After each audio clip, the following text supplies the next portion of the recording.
Volitve predsednika republike bodo v nedeljo 11. novembra 2012. Mogoče besedo ali dve o tem, zakaj ravno ta datum. Torej, racionalno je, da med volitvami in za prisego novo izvoljenega predsednika republike poteče čim krajši čas, čim krajše obdobje.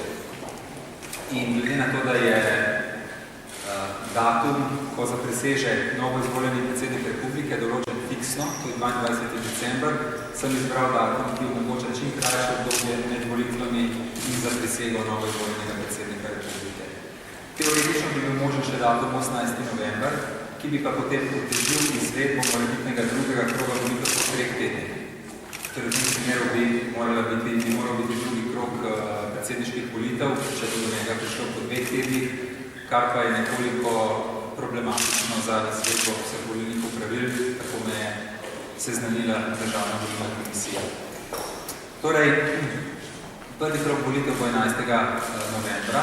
V primeru, da bo potreben drugi krog volitev, bo datum drugega kroga določila Državna volilna komisija in ta bo najverjetneje 2. decembra.